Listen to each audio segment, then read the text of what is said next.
आजचा व्हिडिओ माहितीये काय? काय सांगते, पण त्याआधी आजच्या हलक्या-फुलक्या उरेल-सुरेल व्हिडिओमध्ये तुम्हा सर्वांचं स्वागत आहे. ह्या महिन्यातले काही मिस झालेले व्हिडिओ क्लिप्स आज तुमच्या समोर येणार आहेत. सगळ्यांच्या व्हिडिओ बनतात. आम्ही तर कधी व्हिडिओ दिसतच नाही. म्हणून हा राहिलेला व्हिडिओ पहिला घेतला. हल्ली आमचा घरा जायचा कमी झालाय. ते येत्यान आता आम्हाला पाह्या.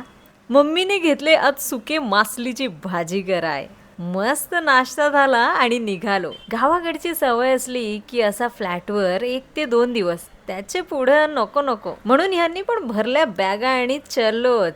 माई आली की घरी दूध येतच. दूध आलं म्हणजे साय झालीच आणि माईच्या 2-4 फेऱ्या झाल्या की त्या साईचं तूप पण मस्त बनतं. आठवड्याभराचं आमचं तुपाचं टेन्शनच जातं. यो करण्यापेक्षा जरा काम कर.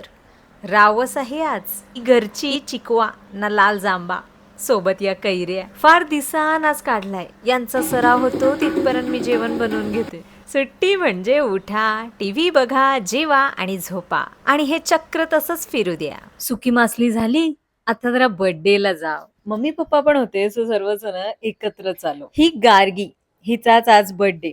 तिला आमच्यात आणि आणलेल्या ह्या गिफ्ट मध्ये शून्य इंटरेस्ट. तिला काय हवं होतं तर ते म्हणजे तिची खिमटी. काकूंनी मनातलं कसं पटकन ओळखलं. काय स्टार्टर वगैरे घेतलं की नाही? हे काय घेतलं ना. चला, माझी खिमटी खाऊन झाले, आता पुढचा काय कार्यक्रम तो आटपा. आणि हे करत ती बसली एका सायकलवर. जेमे तेमेच होता कारभार, पण कसं का होईना झालं मॅनेज. आम्हाला सर्वात जास्त इंटरेस्ट होता या फॉग मध्ये. काय छान वाटतंय ना. आणि तीही किती क्यूट दिसते तिच्या पॅरेंट्स सोबत. चला चला, जास्त नाही पण थोडीशी तरी हसली. बर्थडे सेलिब्रेशन नंतर आलो घरी. खूप दिवस झाले तुम्ही सागाव्याला पण नाही बघितलंय, म्हणून हेही बघून घ्या. आपलं रोजचं इथे असलं की फिक्स काम, ते म्हणजे भाकरी. ह्या विकेंडला घरी जायचा प्लॅन आहे, सो सुंदर असे व्हिडिओ बनतीलच. सो नक्की बघा. आजसाठी एवढंच. आपण भेटू लवकरच. बाय.